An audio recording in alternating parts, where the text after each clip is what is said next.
घर में आपका स्वागत है। नवरात्रि से लेकर दीपावली के त्योहार के बीच घर खरीदने का समय बहुत ही शुभ माना जाता है। इसीलिए आज हम एक खास विषय पर चर्चा करेंगे कि ऐसा क्यों है आपको रेरा रजिस्टर्ड प्रोजेक्ट में ही अपार्टमेंट खरीदना चाहिए। आम आदमी को धोखाधड़ी से बचाने के लिए केंद्र सरकार ने 2016 में रेरा एक्ट लागू किया। सभी राज्य सरकारों ने भी अपने अपने स्टेट में रेरा यानी रियल एस्टेट रेगुलेटरी अथॉरिटी की स्थापना की। इस समय कोई भी रियल एस्टेट कंपनी आपको और मुझे फ्लैट तभी बेच सकती है जब उसका प्रोजेक्ट रेरा रजिस्टर्ड हो। प्रदीप अग्रवाल सिग्नेचर ग्लोबल के चेयरमैन और सुनील त्यागी जियोस लॉ के पार्टनर आज हमारे शो पर हमारे साथ जुड़ रहे हैं और हमें समझाएंगे रेरा की कुछ बारीकियां जो आपको प्रोटेक्ट करती हैं।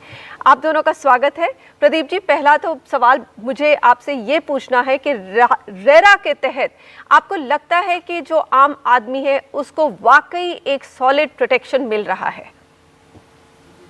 थैंक यू मनीषा जी, बिल्कुल आपने ठीक कहा। रेरा एक ऐसा कानून है जिसने एक फेथ बिल्टअप किया है डेवलपर और कस्टमर के बीच में। आप ये देखिए, रेरा आने के बाद सबसे बड़ी बात है कि ट्रांसपेरेंसी ज्यादा बढ़ी है और अकाउंटेबिलिटी फिक्स हुई है। इससे पहले जो फ्लाई बाय नाइट के डेवलपर्स थे, उनकी वजह से जो कंज्यूमर का फेथ है वो कहीं ना कहीं बहुत ज्यादा डाउन चला गया था।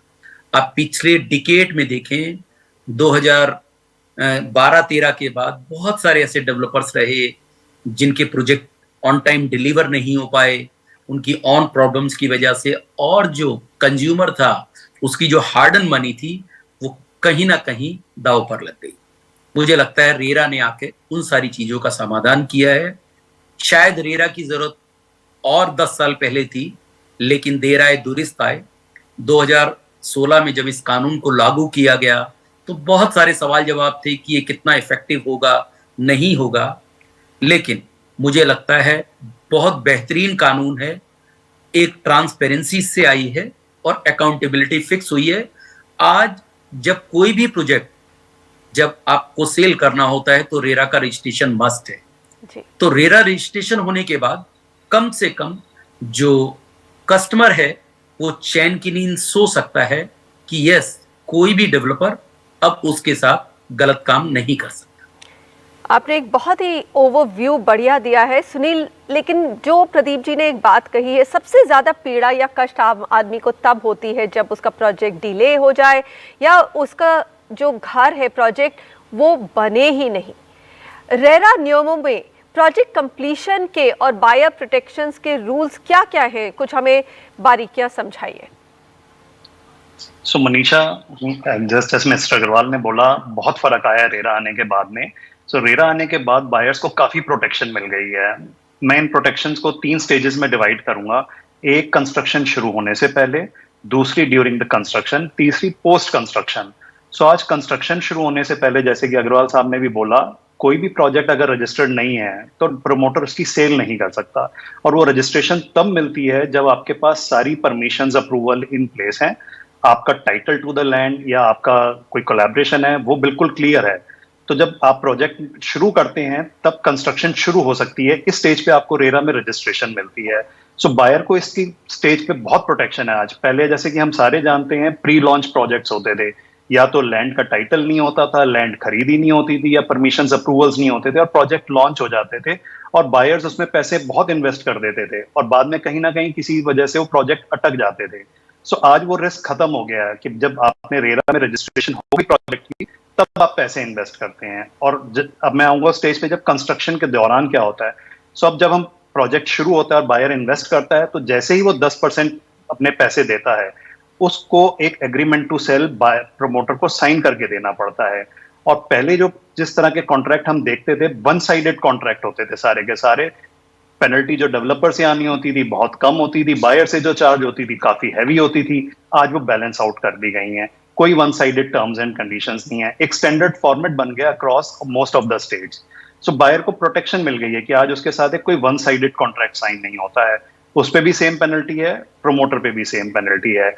पहले हमें एरिया नहीं पता होता था, आज हमें कारपेट एरिया भी पता होता है। पहले खाली एक सुपर एरिया कंसेप्ट चलता था जिसमें कोई ट्रांसपेरेंसी नहीं थी। तो अब प्राइसिंग को लेके, एरिया को लेके बहुत ट्रांसपेरेंसी आ गई है, ट्रांसपेरेंट वे में सारा काम हो रहा है। थर्ड स्टेज आती है हमारी ड्यूरिंग द कंस्ट्रक्शन। अब इस कंस्ट्रक्शन के दौरान भी अब बिल्डर को अपनी सारी क्वार्टरली प्रोग्रेस रिपोर्ट वेबसाइट पे चढ़ानी पड़ती है रेरा के।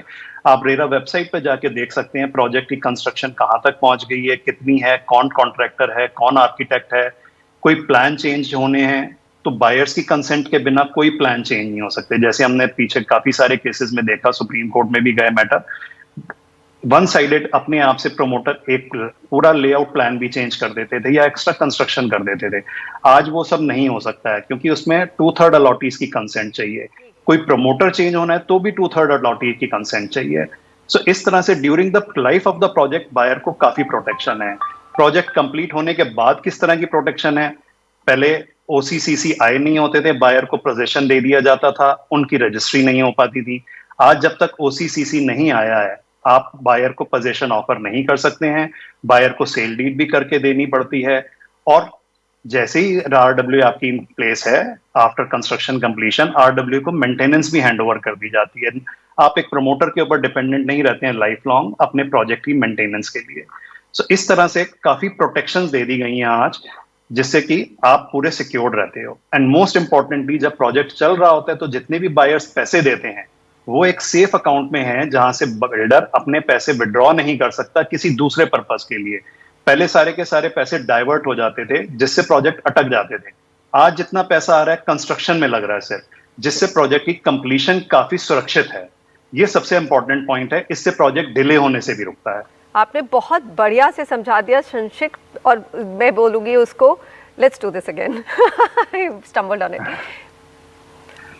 आपने काफी अच्छे से समझा दिया सुनील जी।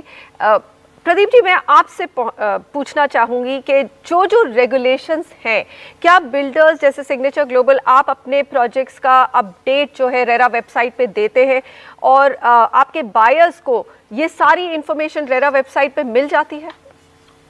बिल्कुल, आप ये मान के चलिए कि जितने भी रेगुलेशन हैं ये आपको टाइम के हिसाब से पूरा करने होते हैं।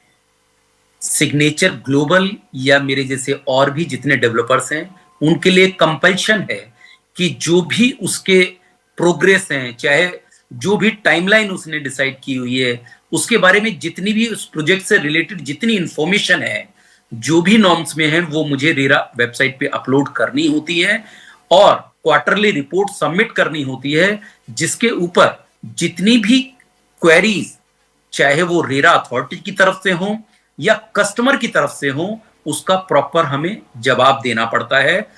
एंड इससे भी बड़ी बात, जैसा कि अभी मेरे काबिल दोस्त ने भी बताया कि बहुत सारी चीजें इसके अंदर चेंज हुई हैं, उसमें एक चीज बड़ा सिंपली वे में अगर मैं समझाऊं कि जो रेरा अकाउंट में जो 70% पैसा इकट्ठा हो रहा है, उसको पहले जो डेवलपर्स थे वो कहीं ना कहीं साइपन ऑफ कर लेते थे कि उनको अदर प्रोजेक्ट्स में यूज कर लेते थे, या उन पैसे को वो कहीं ना कहीं अदर अपनी अलग स्कीम्स में लगा लेते थे।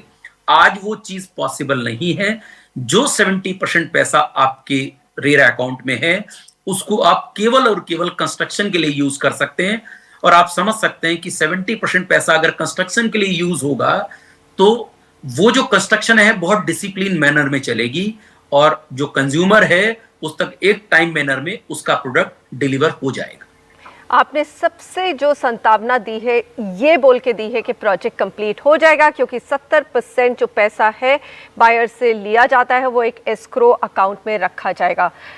सुनील जी और प्रदीप जी, हमसे जुड़ने के लिए बहुत बहुत शुक्रिया। याद रखिएगा, सिर्फ रेरा रजिस्टर्ड प्रोजेक्ट्स में ही निवेश करिए, और रेरा सिर्फ बड़े प्रोजेक्ट्स पर ही नहीं लागू होता, 500 स्क्वायर मीटर के प्लॉट पर बने हर घर पर ये नियम लागू होता है। आज इतना ही, अगले हफ्ते फिर मुलाकात होगी।